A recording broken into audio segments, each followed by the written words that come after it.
분들 바라보시면서요, 환한 미소와 함께 이렇게 인사하겠습니다. 함께여서 감사합니다. 네, 함께여서 감사합니다. 오늘이 혹시 무슨 주일인지 아시나요? 오늘 무슨 주일이게요? 크게 말씀해 보실까요? 네, 종려주일입니다. 종려주일, 팜 선데이라고도 부릅니다. 그래서 종려나무와 관련이 있는데요. 교회는 왜 종려주일이라는 것을 정해두고 그 주일을 지키는 걸까? 그 이유가 뭘까라고 할 때 저희가 방금 함께 읽었던 요한복음 12장에 나오는 장면과 관련이 있습니다.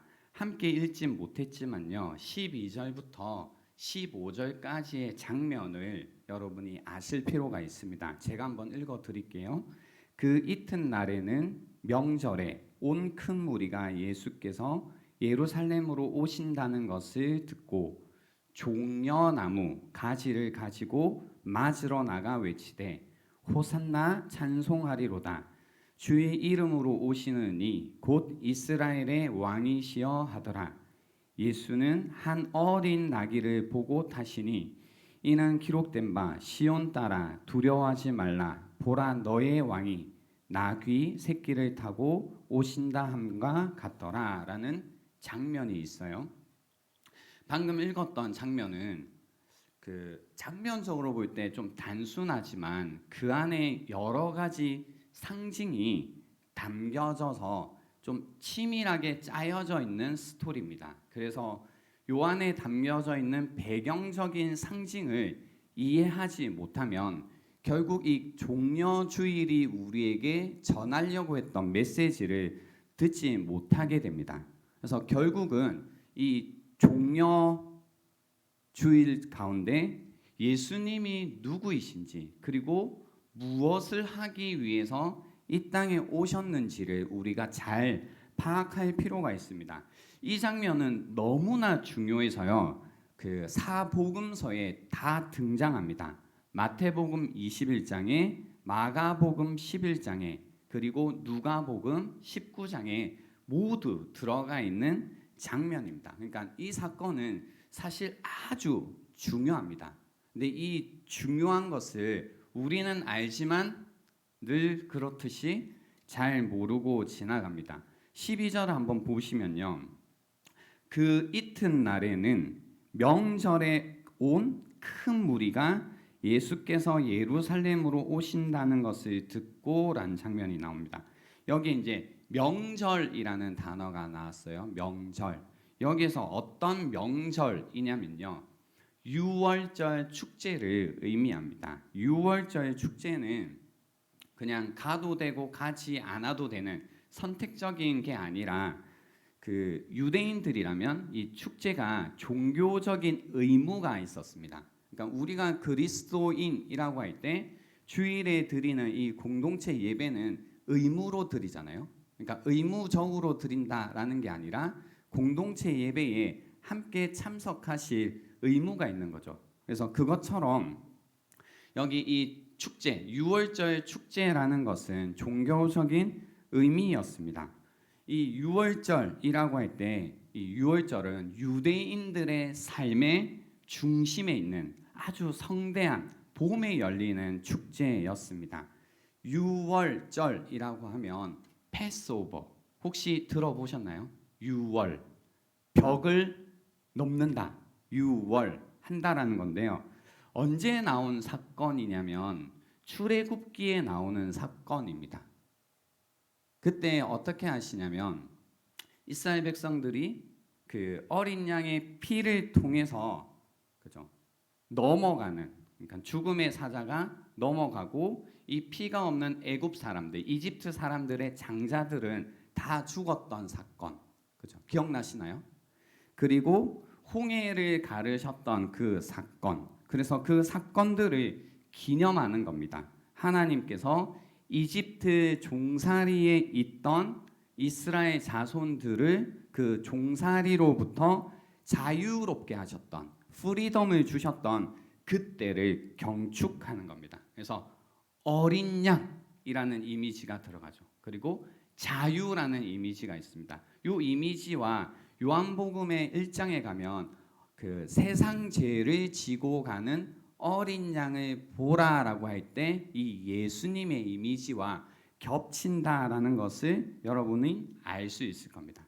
그래서 이 유월절이라는 이미지, 그래서 그 가운데 어린 양과 자유라는 것이 이 안에 담겨 있다. 그때, 그죠? 그때 온 무리가 예수께서 예루살렘으로 오신다라는 것을 듣고 모이고 있는 겁니다. 여기에 이제 성경학자들은 뭐라고 얘기하냐면요, 당시에 예루살렘에 계속 머물었던 인구는 약 5만 명 정도가 되었다고 합니다. 5만 명. 근데 6월절 축제 때가 되면 그 숫자가 10만에서 또는 12만 정도에 이르렀다고 하죠. 그러니까 단순히 사람이 많아지는 게 아니라 축제 때가 되면 어떤 사회적인 역동이라는 것, 다이나믹이라는 게 일어나고 있다는 거죠. 여러분 축제에 참석해 보셨나요? 해보셨죠? 그러면 이제 그 안에 사람들이 모이면 모일수록 그 안에 일어나는 이 역동성이라는 게 있는 겁니다. 그렇죠? 괜히 흥분하게 되고 좋고 뭔가 무슨 일이든 할 것 같고 이런 어떤 마음들이 좋아지고 이런 역동성이 일어나고 있다는 겁니다. 그런 어떤 부푼 마음 가운데 사람들이 예수께서 예루살렘으로 오신다라는 소식을 듣고 13절에 보시면 종려나무 가지를 가지고 맞으러 나갑니다. 종려나무 가지를 가지고 나갑니다. 여기에서 이 종려나무 가지는 이스라엘에서 흔하게 보일 수 있는 거라고 해요. 하지만 이 종려나무 가지를 가지고 나오는 장면이 이제 또 하나의 상징입니다. 이제 출애굽에서 유월절의 상징과 또 이 종려나무 가지를 들고 나오던 이 사람들이 의미하는 것이 있었는데요. 어떤 이 구약이 적히고 또 신약이 적혀 있을 때 이 신구약 중간 시대가 있어요. 성경에 기록되어져 있지 않는 이 중간기가 있는데요. 이때 어떤 일이 있었냐면 주전 164년에요. 유다라고도 하고 유대라고도 하는 마카비우스라는 인물이 등장해서 이방인 침략자들을 격퇴시키고 이제 어떤 그 독립운동, 독립전쟁이라고 합니다. 그래서 격퇴하고 성전을 정화합니다. 그 전에 성전이 이방 신들의 어떤 물건으로 인해 더럽혀져 있었거든요. 그걸 싹 치워버립니다. 정리를 해버립니다. 그때 성전을 정화하고 그리고 그때 그 마카비를 추종하던 사람들이 무엇을 하냐면 종려나무 가지를 흔들면서 이 마카비가 그때 들어오는 것들을 굉장히 경축했는데요. 그때 뭐냐면 이 마카비와 그의 가족들이 이스라엘의 왕이 됩니다. 왕이. 그러니까 뭔가 이 이스라엘을 이방인 침략자들로부터 독립 어떤 전쟁을 해서 이기게 되고 그리고 그때 이 마카비와 그의 가족들을 이스라엘의 왕으로 삼는 왕이 되는 사건. 이걸 하누카라고 불러요. 기념할 때. 이 하누카의 사건, 유월절과 하누카의 사건들이 겹쳐 있는 겁니다. 그래서 지금 이 장면이 어떤 거냐면 어떤 자유와 구원이라는 이미지와 또한 왕이 온다라는 이 이미지 두 가지 이미지가 큰 이미지가 겹쳐져서 드러나고 있는 겁니다. 그래서 13절에 종려나무를 가지고 맞으러 나가는 건 괜히 종려나무 가지를 들고 있는 게 아니라는 겁니다. 이해가 되시죠? 이걸 들고 나가서 이제 외치는 겁니다. 뭐라고 외치냐면 호산나 찬송하리로다. 주의 이름으로 오시는 이 곧 이스라엘의 왕이시여 하더라라고 이야기를 하는 거죠. 그래서 정말로 그를 맞으러 나갑니다. 여기에서 그를 맞으러 나갔다라는 표현 자체가 그 사람들이 왕의 그러니까 자신들에게 오는 왕을 맞이할 때 흔히 사용하던 표현이었습니다. 그를 맞으러 나갔다라는 표현이. 그러니까 지금 예수님을 그들은 자신들에게 자유를 주실, 참된 구원을 줄 왕으로 여기고 그 왕을 맞으러 나갔다라는 겁니다. 그래서 그렇게 외친 겁니다. 호산나. 그죠? 호산나. 호산나라는 뜻은 아람어인데요. 우리를 구원하소서라는 뜻입니다. 우리를 구원하소서. 호산나 다윗의 찬송 우리 많이 불렀죠. 이 호산나는 익숙하시잖아요. 그게 무슨 뜻이냐면 우리를 구원하라라는 겁니다. 우리를 구원하소서라는 겁니다. 그래서 호산나 우리를 구원하소서 찬송하리로다. 주의 이름으로 오시는 이 곧 이스라엘의 왕이시여 하더라라는 겁니다. 그래서 지금 이 예수님의 이 그 요한복음 12장에 나오는 이 장면은 이 종려나무 가지를 흔들고 있는 장면은 그 왕이 오는 어떤 그 승리의 입성이라고 부르더라고요. 이렇게 용어를 그렇게 써요. 승리의 입성의 어떤 장면입니다. 그래서 어떤 전투에서 승리한 왕이 여러 가지 약탈물과 또 정복의 이야기를 가지고 자신의 성으로 돌아오는 것과 같은 이 장면, 그죠? 이 장면, 요 장면이라는 거죠. 그러니까 제 설명을 이해하셨을까요? 쉽게 말하면 사람들은 엄청 흥분해 있고, 그죠? 사람들이 많이 모여서 축제이기 때문에 엄청 흥분해져 있고, 예수님이 오실 때 그 예수님을 어떻게 바라보고 있냐면 자신들에게 이제 출애굽 사건 때와 같은 자유와 구원을 줄, 그리고 그를 우리의 왕후, 이 사람은 우리의 왕이야, 그리고 우리를 구원하실 분이야라는 이런 마음과 염원을 담아서 지금 이제 종려나무를 흔들고 있는 장면이라는 겁니다. 이해가 되셨죠? 이 장면, 그죠? 근데 이때 그건 거죠. 엄청 흥분도 되어 있고 예수님을 바라볼 때 그렇게 뭔가 왕으로 여겨준 것까진 좋은데, 여러분도 그렇잖아요. 우리가 하나님을 바라보고 하나님을 향해 엄청나게 흥분되어져 있고, 그리고 그분을 나의 왕이라고 여긴다고 해도 내가 하나님을 향해 주님을 향해 주님이라고 말하고 왕으로 말할 때 그 의미들이 사실은 좀 다르다는 거죠. 그러니까 예수님은 예수님이 누구신지 계속 말씀해 주시지만 문제는 사람들이 예수님이 누구인지를 이해하고 알아가기보다는 자신들이 생각하는 분으로 그저 계속 보고 있다는 겁니다. 내가 생각하는 구원자, 예수님이 내가 이런 구원자야 라고 얘기해도 듣지 않고 그냥 내가 생각하는 이미지로 그 주님을 계속 보고 있는 거죠. 흥분 가운데. 그때 이 말씀이 이제 브레이크가 걸리는 이야기가 있어요. 그게 뭐냐면 14절에 보시면 예수는 한 어린 나귀를 타고 오시는 거예요. 예수는 한 어린 나귀를 보고 다시니. 그러니까 좀 전에 우리가 그렸던 이미지, 엄청 사람들은 흥분되어져 있고, 와, 이분이 이제 우리에게 참된 자유를 가지고 오실 분이다, 이분이 왕이시다, 뭐 이렇게 보는데 막상 오고 있는 예수님은 뭘 타고 오세요? 어린 나귀를 타고 오시는 거라고요.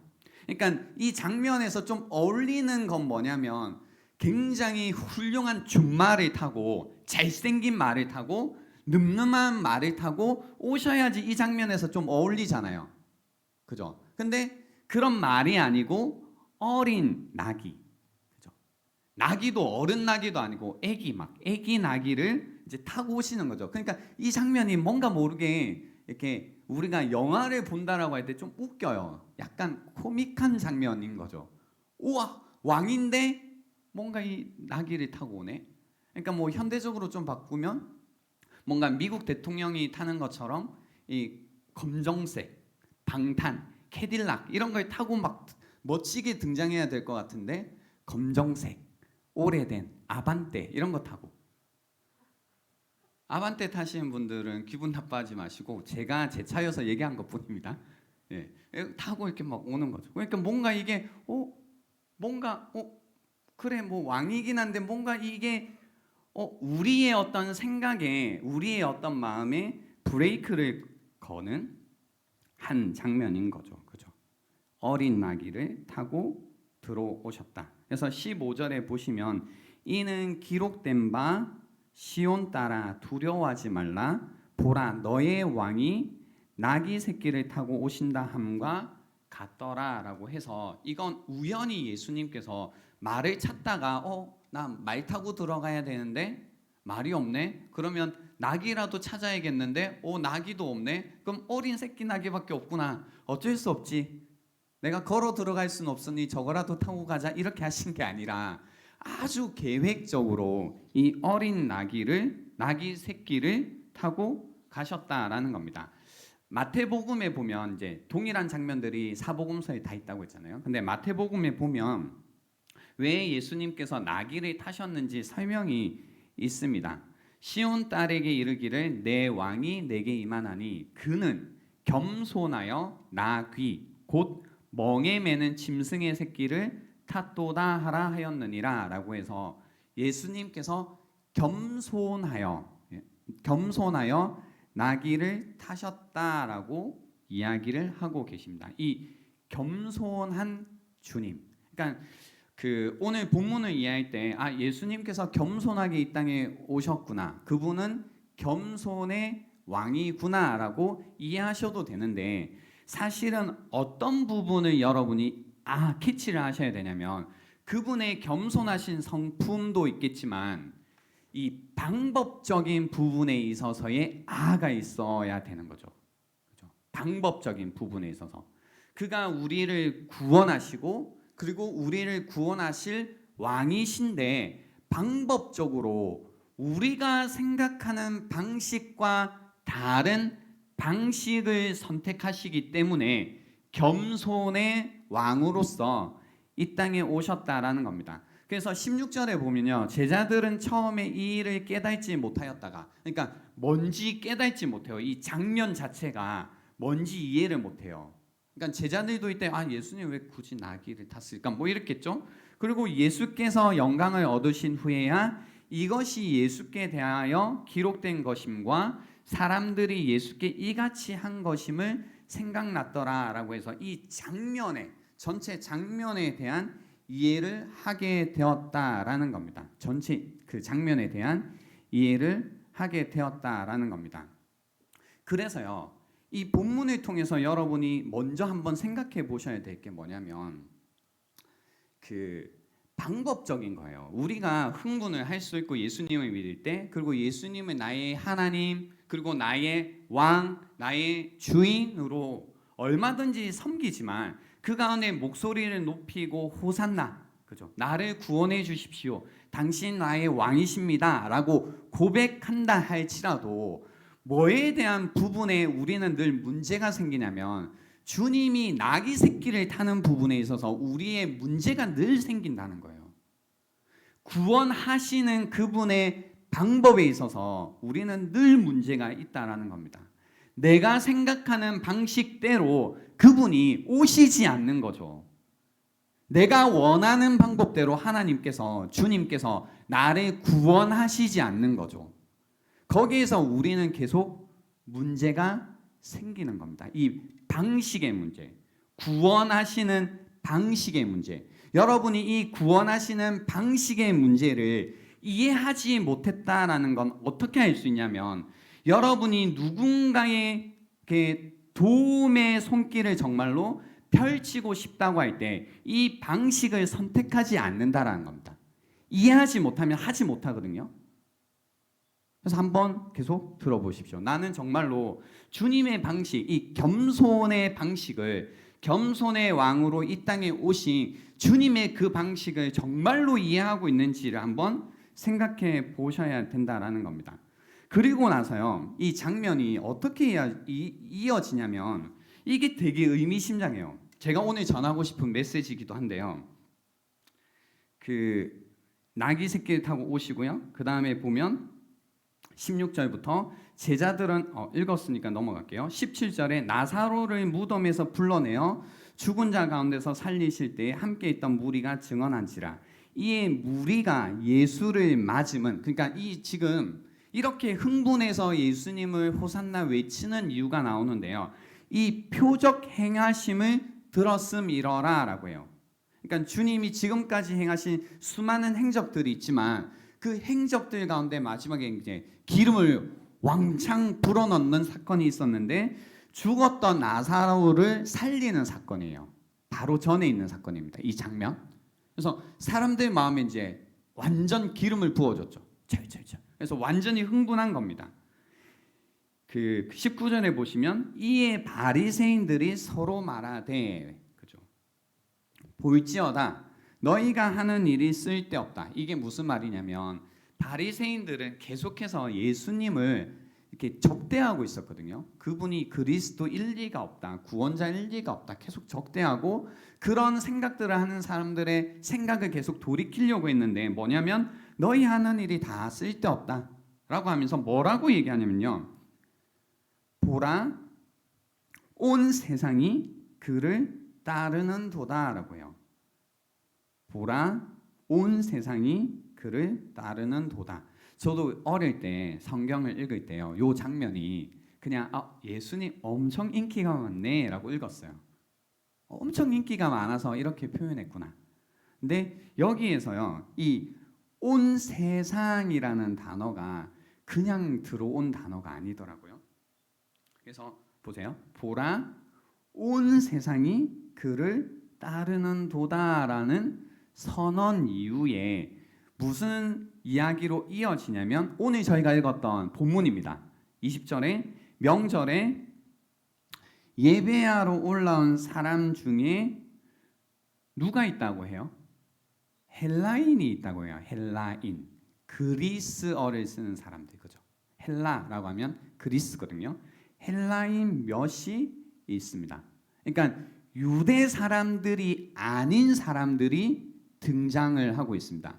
온 세상이 그를 따른다라는 선언 이후에 그냥 우연히 등장하는 게 아니라 헬라인이 등장합니다. 헬라인 몇이 있는데 27절에 보시면 그들이, 이 헬라인 사람들이, 그죠? 외국인이죠. 그들이 갈릴리 베세다 사람 빌립에게 가서 청하여 이르되 선생님이여 우리가 예수를 배우고자 하나이다라고 이야기를 합니다.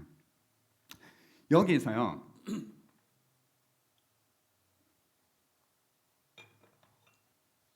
뵙기를 원한다라는 것을 예수님을 만나서 대화하고 그분에게 질문을 던질 수 있는 기회를 이야기합니다. 그냥 얼굴을 보고 싶어요가 아니라 정말로 만나서 자리를 갖고 그에게 어떤 질문을 하고 어떤 가르침을 받을 수 있는 기회를 달라라고 한 겁니다. 그분을 뵙고 싶다라는 의미입니다.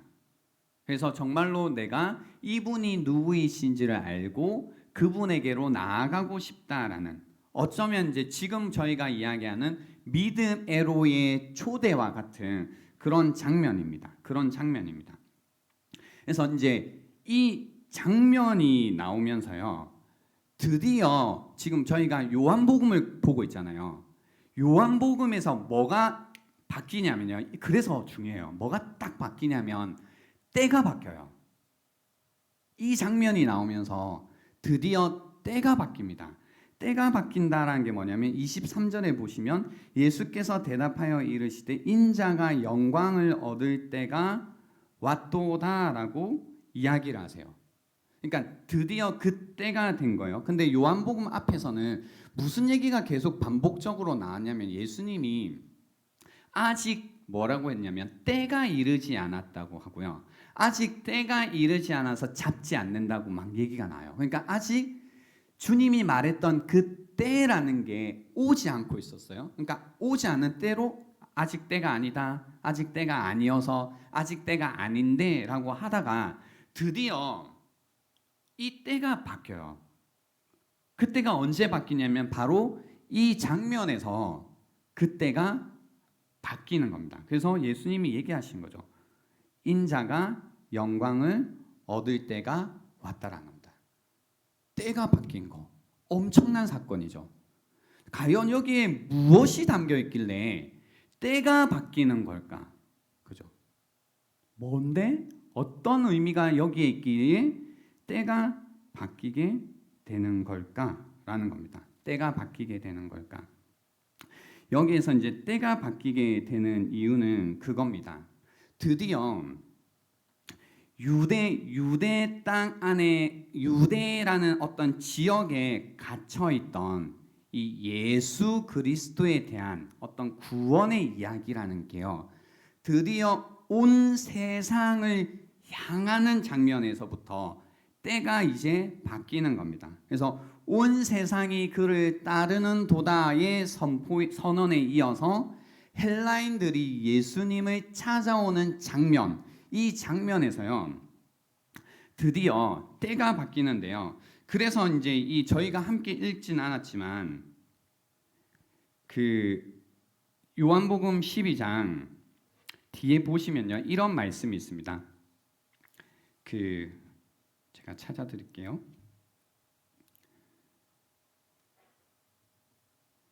32절 말씀이에요. 내가 땅에서 들리면 모든 사람을, 여기에서 모든 사람이 온 세상을 의미합니다. 모든 사람을 내게로 이끌겠노라 하시니라고 이야기를 하십니다. 내가 땅에서 들리면 모든 사람을 내게로 이끌겠노라라고 이야기를 하고 계십니다. 그리고 나서요. 여기에서 중간에 나오는 말씀이 뭐냐면 24절의 말씀입니다.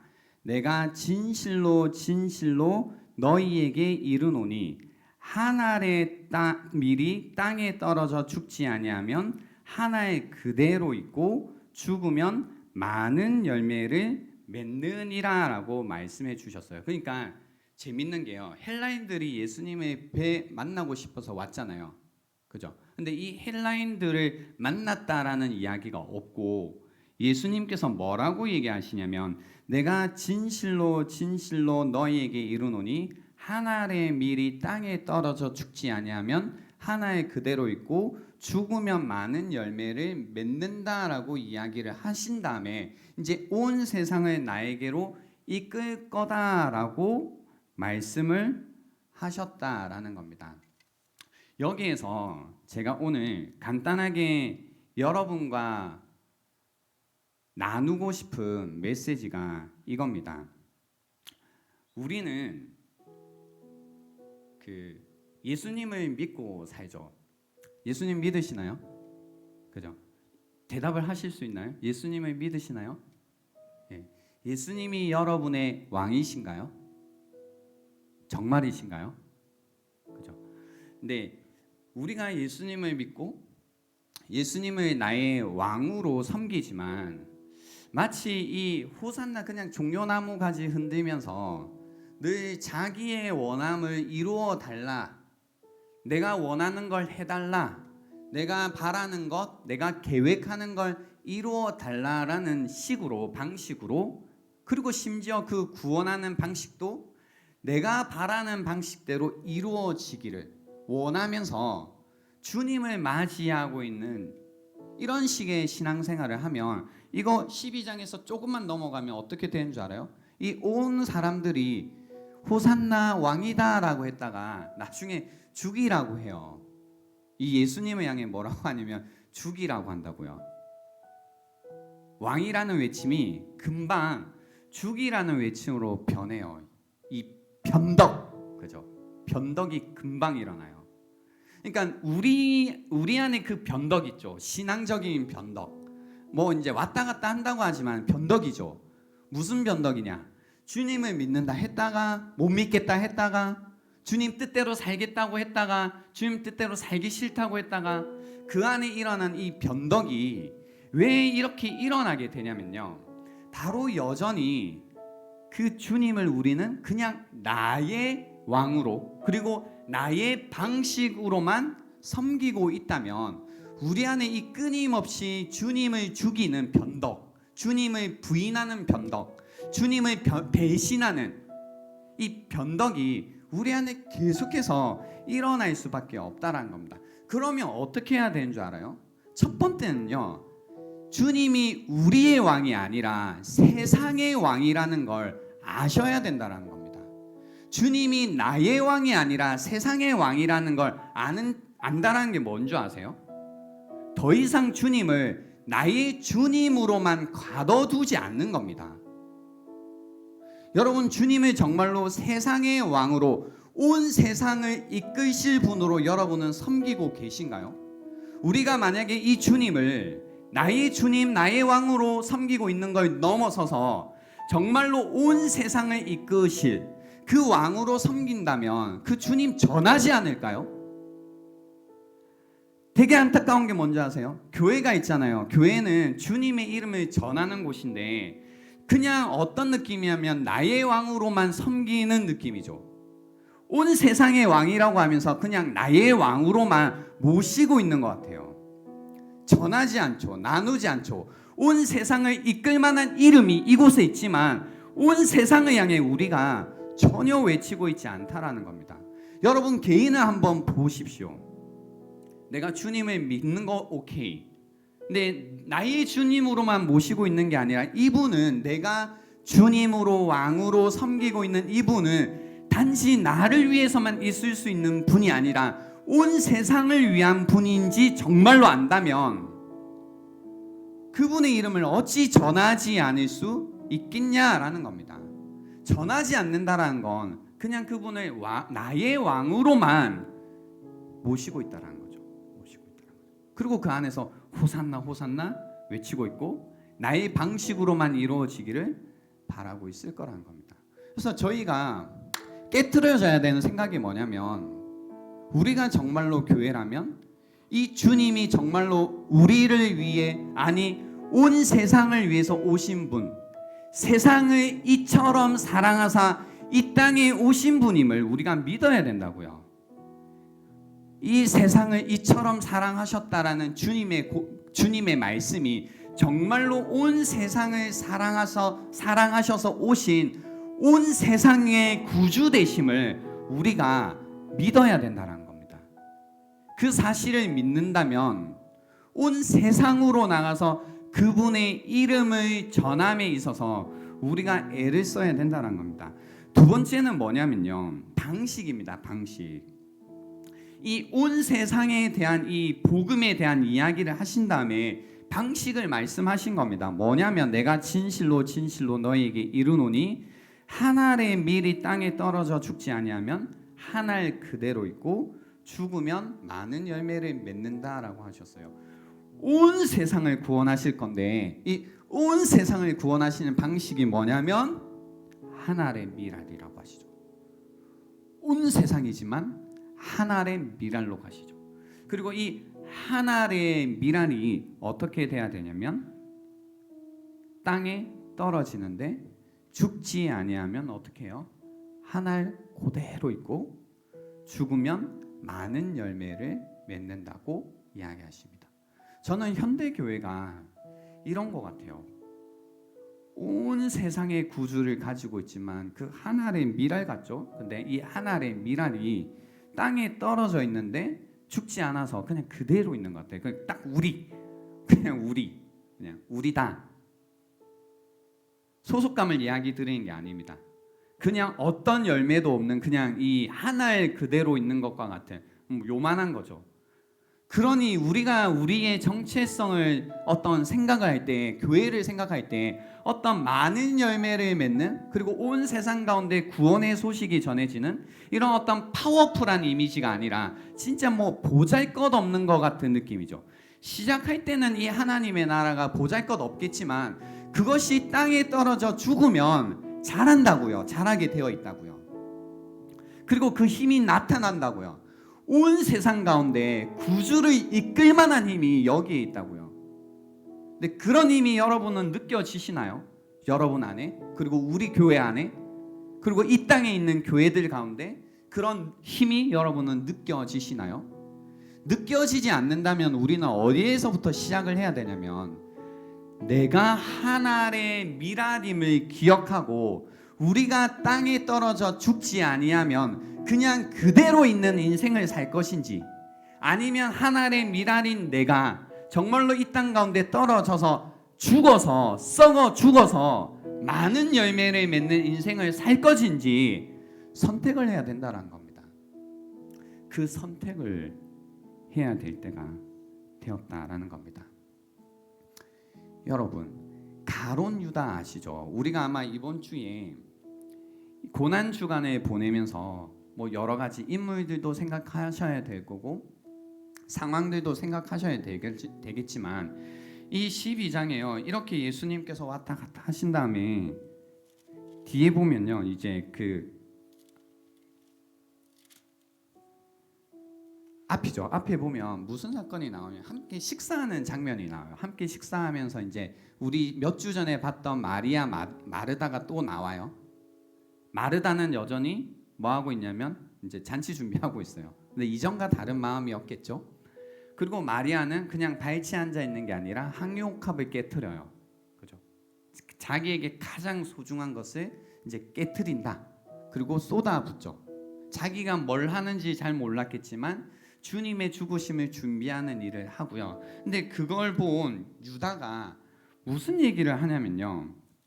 야, 그 아깝다라고 해요. 아깝다. 야, 아깝다. 그거 그렇게 쓰지 말고 가난한 사람들에게 나눠주지라고 이야기해요. 아깝다라고 해요. 아깝다. 그죠? 이 어떤 아까운 마음.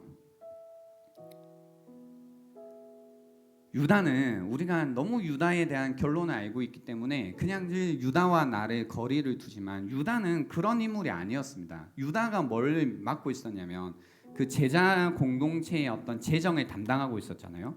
여러분 한번 생각해 보세요. 여러분 누구에게 재정을 맡기실 것 같아요? 저희 재정은 회계인 오세별이가 맡고 있거든요. 근데 이제 회계를 누군가에게 맡길 때 아무나에게 맡길까요?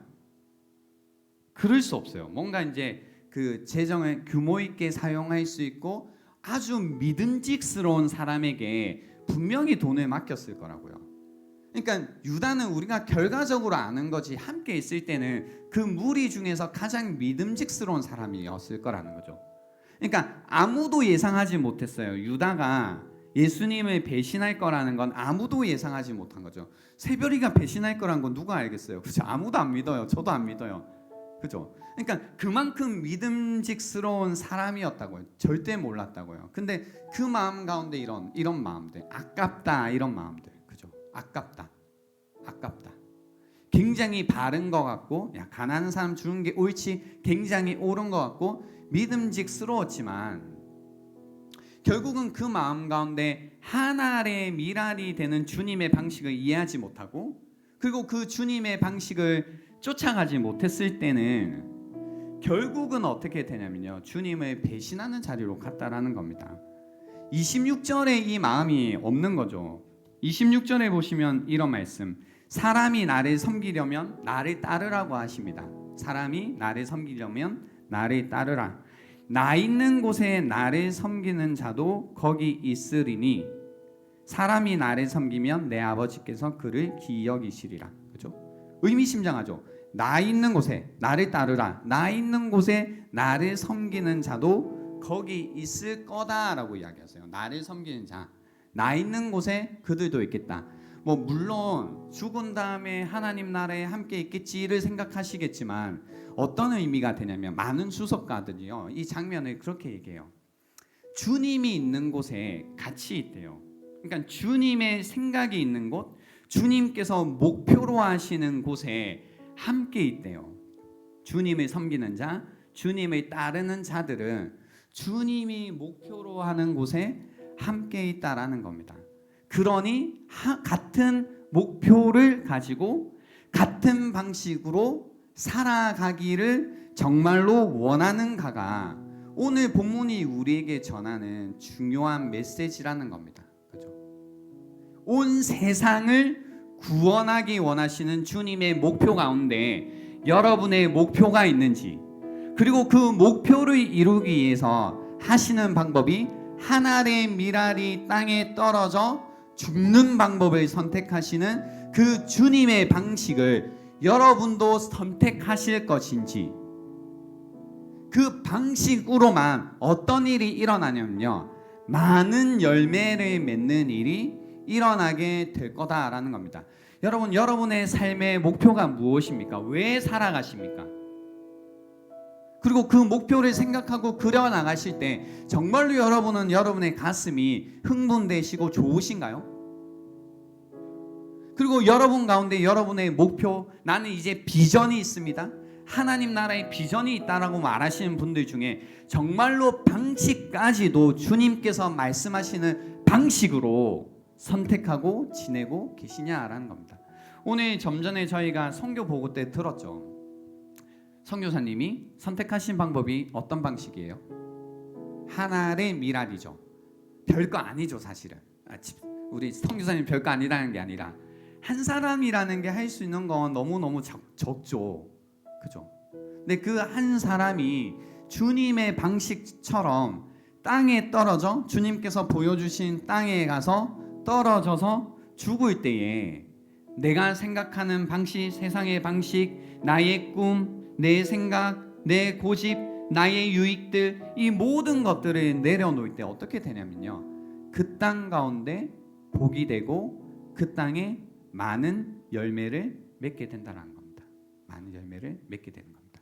주님께서는요, 언제나 이 방식을 통해서 이 세상을 구원해 오셨습니다. 그리고 앞으로도 동일한 방식으로 이 세상을 구원해 가실 겁니다.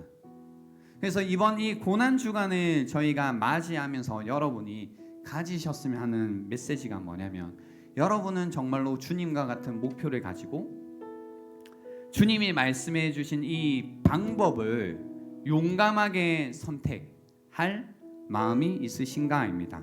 그래서 한 알의 미랄로서 그냥 죽지 않고 그대로 살아가는 인생이 아니라 죽어서 많은 열매를 맺는 인생이 정말로 되기 원하시는지를 이번 한 주간 주님의 십자가와 그분의 죽으심을 묵상하시면서 여러분에게 이 질문을 정말로 던져보시는 그런 시간이 되면 좋겠고요.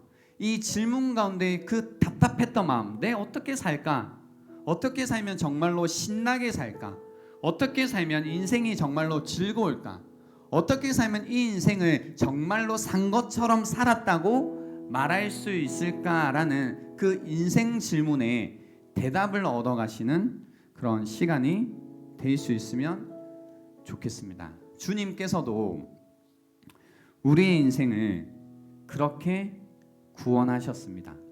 이 시간 드리겠습니다. 오늘 들었던 말씀 한번 묵상해 보십시오. 나는 정말로 예수님을 온 세상의 왕으로 믿고 사는가? 그분을 그 온 세상의 왕으로 믿고 산다면 나는 어떻게 살 것인가? 그리고 그 어떻게라는 질문에 있어서 나는 정말로 주님이 알려주신 대로 한 알의 미랄이 되어 땅에 떨어져 죽는 방식을 선택할 것인가, 아니면 그대로 있는 방식을 선택할 것인가를 묵상해 보시는 이 시간이 되면 좋겠습니다. 시간 드리겠습니다.